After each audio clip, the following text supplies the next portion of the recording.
I think that the entire fantasy football community is overlooking this one way to evaluate wide receivers. And that's instead of starting with the wide receiver, instead of starting with DK Metcalf and going, oh my God, we know he's an elite talent. We know that this is a player that had a 26% team target share last season. Let's lose our minds. Let's get excited. Let's rank these players through their talent level, then adjust the situation. I have been coming more and more around to really understanding the importance of situation for these receivers. Now, not with target competition. Now, we're not saying, oh yeah, T. Higgins is in a bad situation because Jamar Chase is in Cincinnati. No. I am talking about quarterback efficiency. Now, we've covered this a little bit before on the channel, but I want to dedicate an entire video on how to identify wide receivers with an elite ceiling. And we're going to get to some players at the end of the video that I think we should be targeting in our drafts. But before we get into it, please go down there, drop a like, subscribe to the channel if you play fantasy football, leave a comment letting me know why I am so dumb. Please, I am trying to figure it out myself. And also, if you think that I'm dumb, if you want to have some fun, if you want to take my money, make sure you go sign up for Underdog Fantasy. And when you sign up for Underdog Fantasy, you'll be able to hop into real money fantasy football drafts today, right now. There's nothing more fun. You can draft with us on the live stream, which we stream every single day, those drafts. You can draft in a public lobby. You can really do whatever you want. Just make sure you use promo code FLOCK. And when you use promo code FLOCK, you'll get our 2022 rankings, our dynasty rankings, our dynasty rookie draft guide, and you'll support this channel. But I think that should be it. Let's go through and let's dive into quarterback efficiency affecting wide receiver play. Then we'll get to our targets at the end. And what I wanted to do is go a couple ways about this. I wanted to first track the top 24 finishers over the past 3 seasons. And then I wanted to look at the situation that they were playing in. So we go, okay, Cooper Kupp, wide receiver 1 this past year, Devontae Adams, wide receiver 2, yada, yada, yada, all the way down to Amon-Ra St. Brown at wide receiver 24. And then we are looking at the adjusted yards per pass attempt of the offense that they were playing in. So you have Cooper Kupp finishing as the wide receiver 1, and we are then putting Matthew Stafford's 8.2 adjusted yards per pass attempt next to him. So we did this with the 72 finishers over the past 3 seasons. We're not putting the quarterback names in here. We'll get to that in just 1 second. And what we have found is you go through and you look at over the past 3 seasons, the average adjusted yards per pass attempt to support a top 10 wide receiver in fantasy, 7.82. That is a very, very high mark. The only quarterbacks to get there this past season, you had Joe Burrow, Aaron Rodgers, Russell Wilson, Jimmy Garoppolo, Matthew Stafford, Kirk Cousins, Dak Prescott, Kyler Murray, Tom Brady. I mean, Justin Herbert and Mahomes didn't even get there. Now, of course, you can have quarterbacks producing top 10 wide receiver seasons a little bit lower than that. It's an average, but it goes to show that it's so correlated. I mean, the correlation between adjusted yards per pass attempt and supporting top wide receiver finishes, oh my, the strongest thing you are ever going to see. And you can demonstrate this as well with the median finish. The median finish, not the average, was 7.75 adjusted yards per pass attempt for a top 10 wide receiver. And then if we are just trying to draw a baseline, this is going to be more applicable, I think, going forward, because looking at an average, looking at a median, that's not going to give us a good idea, because we can say, oh, yeah, I mean, of course, if you have an adjusted yards per pass attempt at 10, you're going to be skewing the entire data set. So what I wanted to do is I wanted to look at trends, and we found that 87% of wide receivers with the top 10 finish over the past 3 seasons, their quarterback had an adjusted yards per pass attempt of 7, at least 7. And that's a pretty high bar. Keep in mind, 87%. Let's go through the quarterbacks that did not get to 7 adjusted yards per pass attempt this past year. You had Josh Allen, an outlier, 6.9. We'll get to that in a second. Lamar Jackson, Matt Ryan, Ryan Tannehill, Jared Goff, Baker Mayfield, Tua, Taylor Heineke, Davis Mills, Daniel Jones, Big Ben, Justin Fields, Andy Dalton, Zach Wilson, Jacoby Brissett, Trevor Lawrence, Sam Darnold. You had a ton of quarterbacks under that 7 mark. That just narrows half the field. That narrows half of the teams that you would be thinking about selecting their wide receivers from. And if we go through and if we look at top 24 finishes for the wide receiver position, it's going to be similar. Now, you don't need elite level quarterback play. You don't need that 7 adjusted yards per attempt mark or higher. You actually have 75% of wide receivers that finished in the top 24 over the past 3 seasons. Their quarterback got to that 7 mark, but it's not everything. I mean, you are seeing wide receivers like Sterling Shepard, John Brown, Jarvis Landry in 2019 get there. You're seeing DJ Moore get there consistently. So you can be a top 24 wide receiver with bad quarterback play, but to be a top 10 guy, literally the only players to really have done this, you had Allen Robinson back in 2019. You had Julian Edelman back in 2019. And then in 2020, you had a total of no players. And in 2021, you had nobody as well.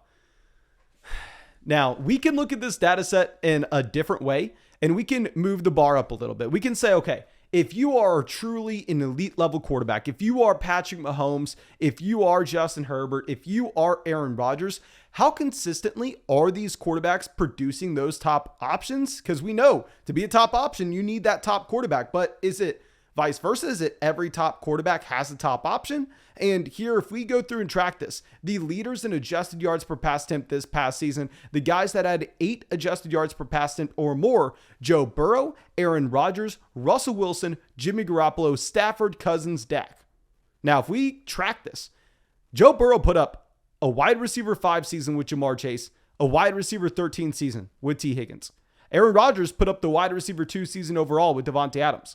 Russell Wilson put up 2 top 24 finishes with Lockett and DK Metcalf. Jimmy Garoppolo put up Deebo Samuel to be the wide receiver 3. Stafford put up Robert Woods, wide receiver 17. Cooper Kupp, wide receiver 1. Kirk Cousins put up Justin Jefferson, wide receiver 4.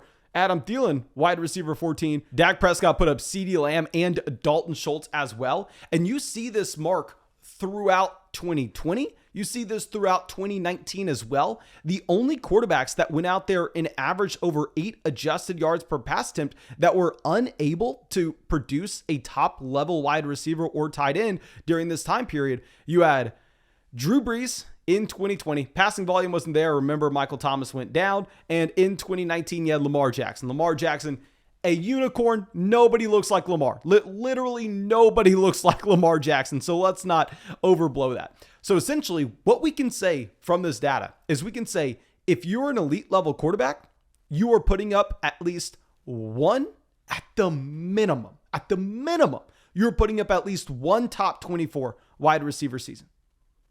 In reality, you're probably putting up a top 10 season.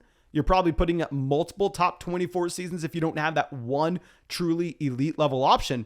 So how I want to use this data is I want to go through and look at passing offenses that we know they're going to be incredibly efficient this upcoming season. We know that you are going to have an absurd amount of volume in Buffalo. We know that the Chargers are going to be fantastic. We know that the Packers, the Kansas City Chiefs with Mahomes, they're going to be great. And I want to cross-reference that with underdog ADP and go, okay, well, we know Aaron Rodgers is going to put up some crazy numbers. Where are his wide receivers going? Are these guys values?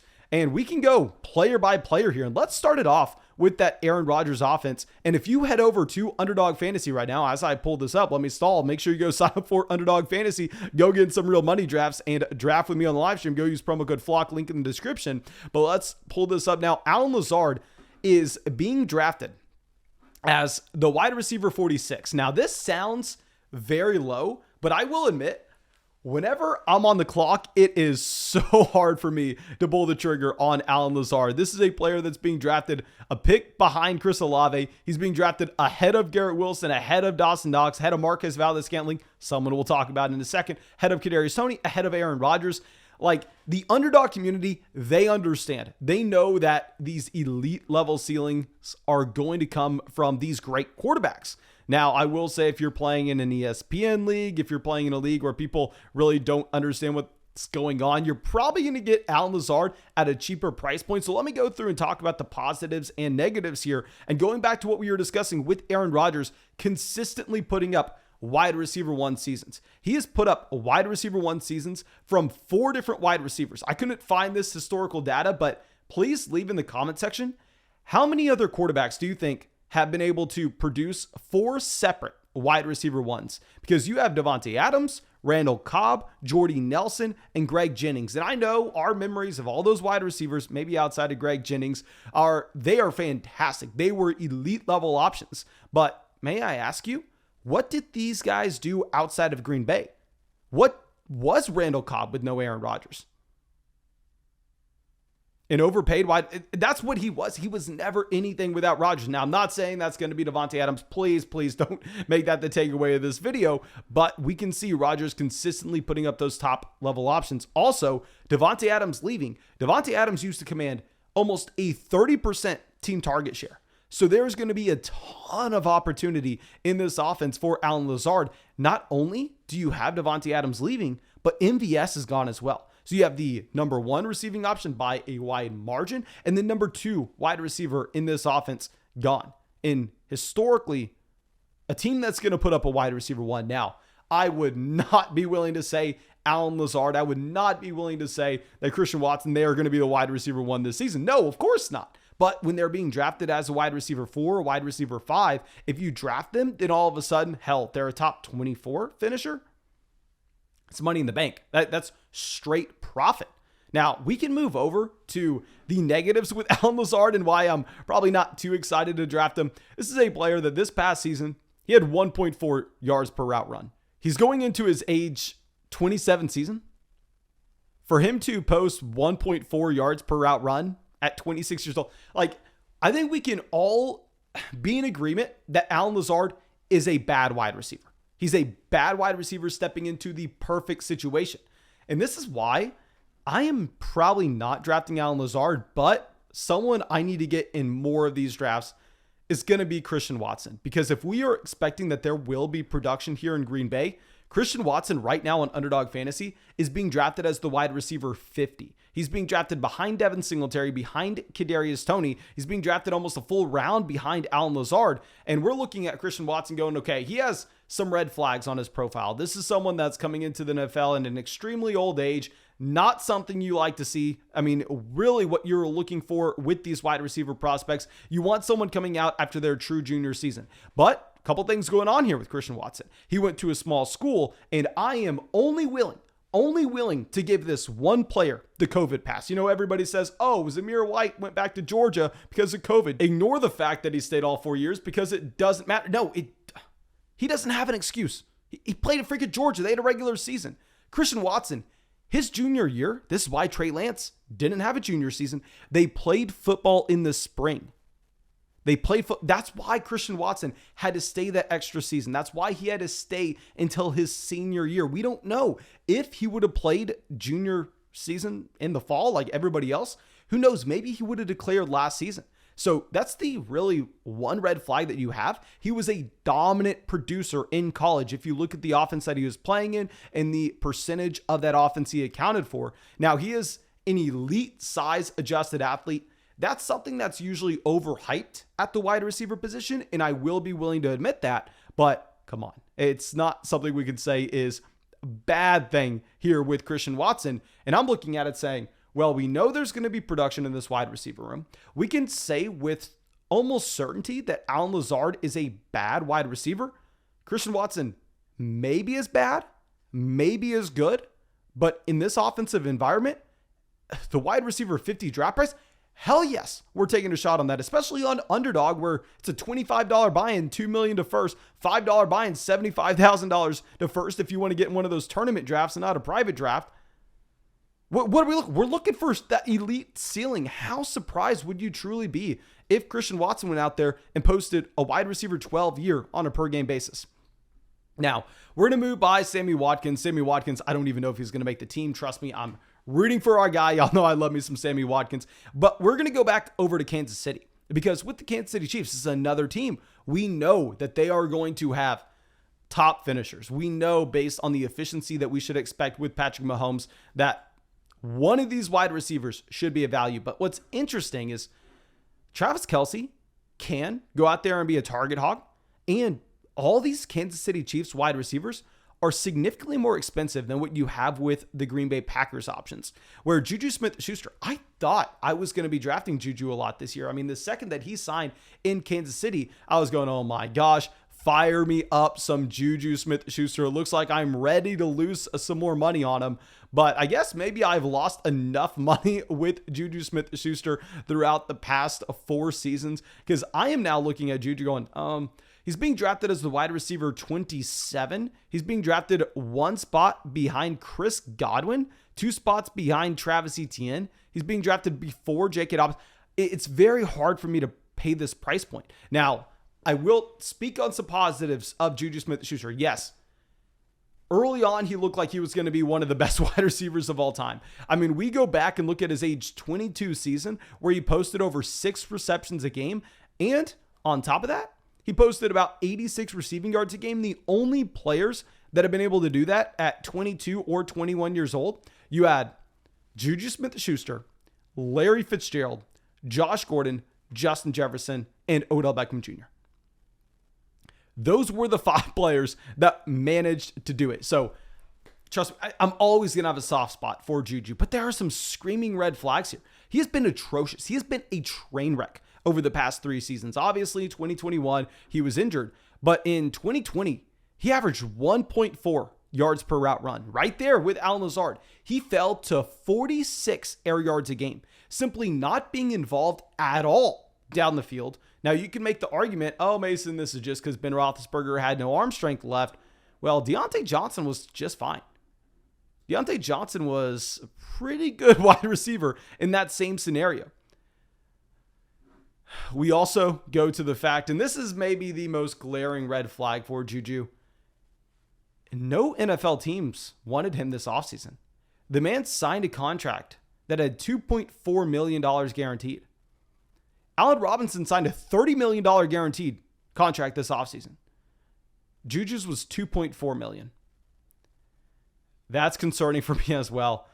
So I like the idea of going and targeting these players in this elite level offense, but I think Juju's probably not the guy to do it here. Sky Moore also has a very high ADP. I mean, this is someone that's going ahead of Dak Prescott, Kenneth Walker, Christian Kirk, Tyler Lockett on Underdog. He's going 2 spots behind Hawkinson. Like, it's hard for me to buy into Sky Moore as well. Sky Moore, I will say, checks every box. He checks every box you could ever imagine from a wide receiver prospect. I just don't see it in saying, okay, well, Sky Moore has a much, much better wide receiver room around him, and include Kelsey in that, in Kansas City, than Christian Watson does in Green Bay. And maybe you are that confident that Sky Moore is that much of a better player. I'm looking at it going, okay, well, Christian Watson was drafted a lot earlier in the NFL draft. Christian Watson has less target competition. He's in a better situation. I get it if you want Sky Moore over him, but are you drafting Sky Moore legitimately? I mean, right here, Sky Moore has an ADP of 84, whereas you're looking at Christian Watson with an ADP of 105. So 25 picks after him. So Sky Moore is another player that I'm not that interested in. If I were to go through and bet on someone, it probably would be Marquez Valdes-Scantling. Marquez Valdes-Scantling has an ADP currently of pick 100. Still don't think he's as good as a value as what you have with Christian Watson. But this is a wide receiver that we know is going to be the field stretching option in Kansas City. I mean, hell, he's really the only wide receiver that's been decent over the past 2 years. He gets paid, I believe, a total of $15 million guaranteed compared to Juju Smith-Schuster at 2.4. Now, I will say it's a little deceiving. NFL teams are going to value that speed, that field stretching ability more than fantasy football drafters should. So I'm not saying, okay, he's getting paid $15 million and Juju's getting paid 2.5. That means automatically we need to go and draft Marquez Valdes-Scantling over him. No, of course I'm not saying that, but it's at least something that needs to be brought up. And this is a wide receiver that has been trapped behind Davante Adams in Green Bay. Hell, if I'm having to make a bet on one of these Kansas City Chiefs wide receivers, especially in a best ball format like Underdog, I think Marquez Valdes-Scantling is going to be the best value out of the 3. I love the idea of going and trying to target these uncertain situations with elite level quarterback play. Maybe this is why I am just taking Travis Kelce every chance I get. Kelce, one of my most drafted players this season so far. Overall, this video, I hope, did a good job in helping explain how important quarterback play is for a wide receiver finish in fantasy football, specifically trying to find those top 10 finishes. And if I had to target someone because of this data, I think that guy would be Christian Watson. But of course, thank you so much for being a part of the flock, supporting the channel. Really hope you enjoyed this video. Really hope you got something from it. And go to the link in the description. Go sign up for Underdog Fantasy. Hop in some real money fantasy football drafts with us today. We're going to be doing it every single day until the end of the offseason. But thank you again. Hope you have a great day and hope we get to see you with the video tomorrow.